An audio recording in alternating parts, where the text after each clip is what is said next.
नमस्कार मित्रांनो, स्वागत आहे तुमचं आताच्या ब्रेकिंग न्यूजमध्ये। मित्रांनो, देशाच्या मध्यवर्ती बँकेनं अर्थातच रिझर्व्ह बँक ऑफ इंडियानं नुकताच एक मोठा निर्णय घेतलाय। या अंतर्गत देशातील एका बड्या सहकारी बँकेचा परवाना रद्द करण्यात आलाय। यामुळे संबंधित बँकेच्या ग्राहकांमध्ये मोठं भीतीचं वातावरण पसरलंय। खरं तर आरबीआय देशातील सर्वच सहकारी, सरकारी आणि खाजगी बँकांवरती तसेच एनबीएफसीज वरती लक्ष ठेवून असते।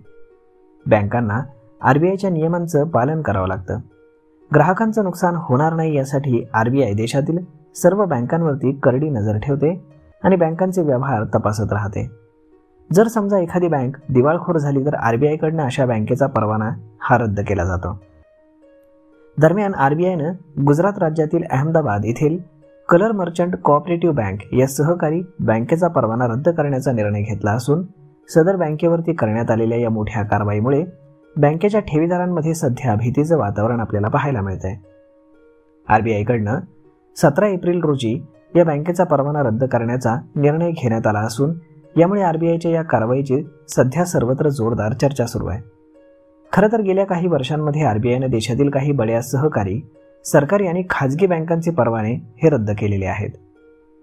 यामध्ये आता अहमदाबाद येथील कलर मर्चंट कोऑपरेटिव्ह बँक या सहकारी बँकेचा देखील समावेश झालाय। दरम्यान आता आपण आरबीआयने या बँकेवरील कारवाई नेमकी का केली आणि या कारवाईचा ग्राहकांवरती काय परिणाम होणार याबाबतचा सविस्तर आढावा घेऊयात। मिळालेल्या माहितीनुसार कलर मर्चंट कोऑपरेटिव्ह बँकेकडे योग्य प्रमाणामध्ये रोख रक्कम नसल्यानं आणि बँकेचा नफा मिळवण्याची शक्यता फारच धूसर असल्यानं या बँकेचा परवाना रद्द करण्यात आलाय। बँकेची आर्थिक स्थिती पाहता या बँकेला पुढेही बँकिंग व्यवसायात सुरू ठेवण्याची परवानगी दिली असती तर यामुळे ग्राहकांचं अजून नुकसान होण्याची शक्यता होती। दरम्यान सध्याची या बँकेची आर्थिक स्थिती पाहता ही बँक आपल्या ठेवीदारांना पूर्ण रक्कम परत करण्यास सक्षम नाही। यामुळे आता या बँकेमध्ये ज्या ज्या लोकांचे पैसे आहेत त्यांच्या पैशांचं काय होणार असा सवाल उपस्थित होतोय। तर गुजरात राज्यातील सहकारी संस्थांच्या रजिस्ट्रारला कलर मर्चंट कोऑपरेटिव्ह बँक बंद करण्याच्या आणि यावर प्रशासक नियुक्त करण्याच्या सूचना देण्यात आल्यात। आरबीआयने एक प्रसिद्धीपत्रक जारी करत हा निर्णय घेतलाय। या निर्णयानंतर आता या बँकेला संबंधित बँकेशी कुठलाही निगडीत व्यवसाय करता येणार नाही, म्हणजेच ठेवीदारांना या बँकेतनं पैसे काढता येणार नाहीत। परंतु डीआयजीसीच्या नियमानुसार या बँकेतील ठेवीदारांना 5 लाख रुपयांपर्यंतच्या ठेवींवरती विमा रक्कम मात्र मिळवता येईल। अर्थातच बँकेच्या ठेवीदारांना 5 लाख रुपयांपर्यंतची रक्कम परत मिळणार आहे। समजा या बँकेमध्ये एखाद्याचे 3 लाख रुपये असतील तर त्याला ती पूर्ण रक्कम मिळणार आहे। तसेच जर 5 लाख रुपये असतील तर त्याला देखील ती रक्कम पूर्णपणे मिळवता येणार आहे। परंतु जर 6 लाख रुपये असतील तर त्याला फक्त 5 लाख रुपये मिळतील आणि उर्वरित 1 लाख रुपये मिळणार नाहीत।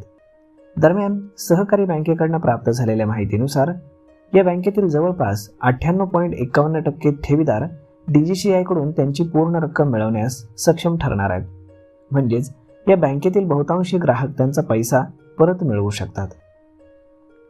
तर मग मित्रांनो, अशा पद्धतीनं देशातील या मोठ्या बँकेचा परवाना आता रद्द करण्यात आलेला आहे।